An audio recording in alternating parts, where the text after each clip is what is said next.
jump on the grenade. Disco dude over there is gonna card me, man. Dude, Disco Dude doesn't care. Disco Dude over there makes $4.25 an hour, Joe. Just do it. All right, man. Danny, to me, is an incredibly talented, gifted human that's multifaceted. He'd be someone I'd like to follow. Danny Kass is the biggest dick I have ever met in my entire life. It was probably some of the best times, to be honest. We were such a close group of friends, all kind of, not too many responsibilities, all chasing that snowboard dream. There were so many different things where as a crew, we just were on the road kind of taking over and being young and wild. My favorite thing about Danny Kass is his generosity. He always shared everything with everyone. It's rare that people do that. That you look out for your friends and bring the idiots along with you. It's a pretty good trait. And they're just laughing at this world. He's one of my favorite people, period, in snowboarding. He was good for snowboarding, and his mark on snowboarding and just what he did for attitude and the way people dressed and the way people rethought marketing and everything, he's a legend. We've had a great journey with this. I mean, it's been, a lot of really good experiences with that and my family. I mean, the family went to both Olympics, Torino and Salt Lake City. And, everybody that we've met in the snowboard family are great people. We've had a lot of enjoyment out of it. We have no regrets whatsoever. Snowboarding's, a tricky one for sure. I think a lot of people struggle with a departure from it, from getting to do it all the time and travel all the time and do it, to then it all comes back to you and your will of it, which means how much do you really love it? Is it something that you want to do all the time, even if you're not getting paid to do it? It's a hard thing for some people to deal with, is that departure from, a height of professional snowboarding into figuring a way into the industry or just a different path in general. And for me, it took a few years of, just focus on school and learning and surf and stepping away from snowboarding to then kind of getting excited about it again in a different way. We've had such a close friendship through the ups and downs, and he's just, to me, one of the realest, most genuine, authentic people you'll meet in life. He wears his heart in his sleeve, and he keeps it very real to who Danny Kass is, the day I met him when I was 11 to when I talk to him now. It was really cool for me to be around someone like that at the stage in my career as well, and just, we can chill. This is awesome. Danny definitely, there's the plane. And I'm really stoked to see him back in the mix, kind of coaching now the next generation of kids, right? Instilling in them the kind of key mantras you need of just being you and being raw and authentic. Like my forefathers of snowboarding history, I decided there was only one place to take it to, and that's where it all went down, Vail, Colorado. So now I teach the next generation of technical snowboarders the ways of the half pipe and style. He's really nice and he's funny, and he doesn't be strict about it. He doesn't yell at you. If you're uncomfortable doing it, then you don't have to do it. Last season I got to work with 18 different kids, throughout the half pipe and on the hill, aged 8 to 16. It's definitely something that has been so fulfilling and so insightful for me, because I feel as pro snowboarders, we're always trying to get to the next level, but maybe skipping a few steps along the way. Everybody wants to get to, that 10 or that 12 or whatever it may be. And then for me, over this last winter, it was whoa, I learned so many new 360s and 180 grabs where I was wow, I skipped a lot of this, along the way. All the blue ones are first place. I just started working with Danny, and I'm already I'm blown away of how many things are popping in through my head, and like I'm just looking at snowboarding and in other perspectives, you know. I'm hearing a different voice, and I'm hearing a different like words of how you look and you learn and understand snowboarding. With Danny, he focuses more on having a lot of fun and making everything look really good. He also rides with us, and he snowboards and does the tricks with us, and I don't know, he's just, it's something about his personality and his snowboarding that just makes it so much more fun to ride with him.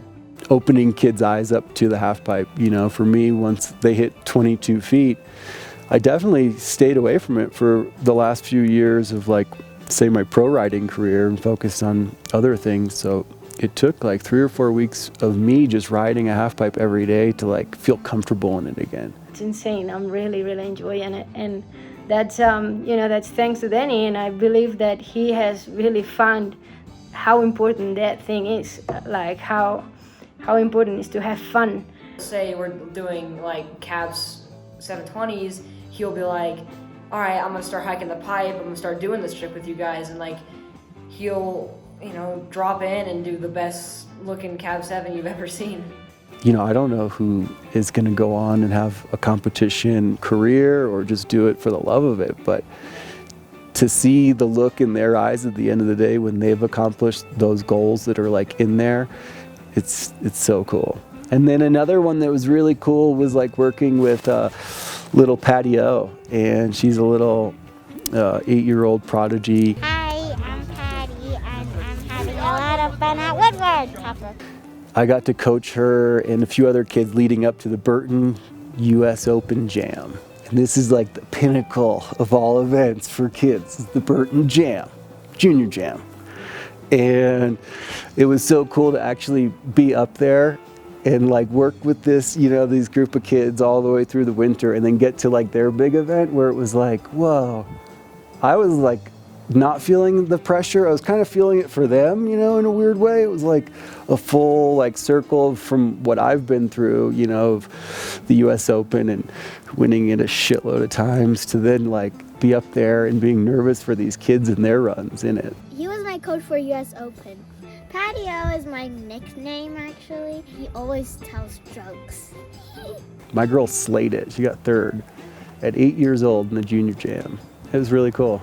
Danny, he is so funny, he's nice, a great snowboarder, he's good style, just a great guy. He's really funny, and he's taught me a lot of stuff in the pipe and on rails and stuff. As we started riding with him more and more, he became more of a coach and a friend than, you know, Olympian. He's definitely grown on us. Who are your snowboarding heroes? Danny Kass is one. I like Haley Langland, Chloe Kim, Jamie Anderson. Oh, Zoe. Ooh, too many. Lori Bluin.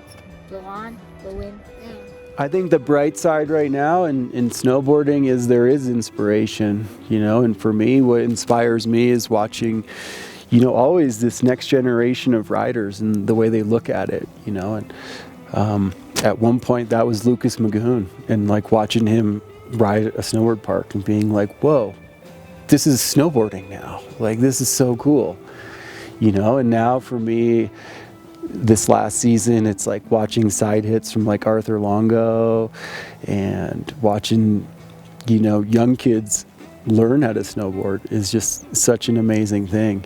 And his influence and what he meant and how he asserted himself into the fabric and the DNA of every rider that followed in his footsteps. We all got to be grateful for that. So we spend a whole lifetime perfecting something that, you know, is so easy to walk away from. And I think the hardest part is to really figure out a way to give back to it. And there's a lot more to come of Danny. Danny Kass will save snowboarding because he's done it before.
today?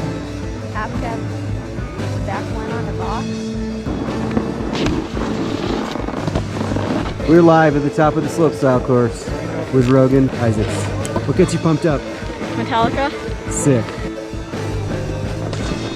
Bandit run. Dropping in switch. Starting things off with the switchback 5 going quite huge. Into the cab 7. Come on, Q. Hang on to it.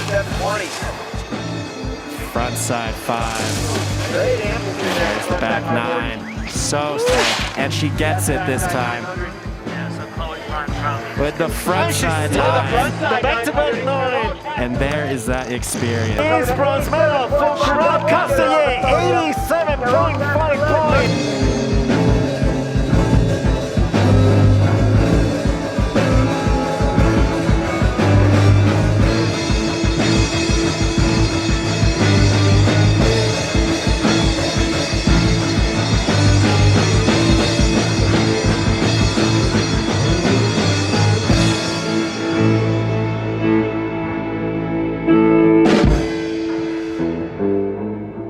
Are you guys making fun of me? Yeah. How's mine though? I don't know. I don't think I have a gaper gap, guys.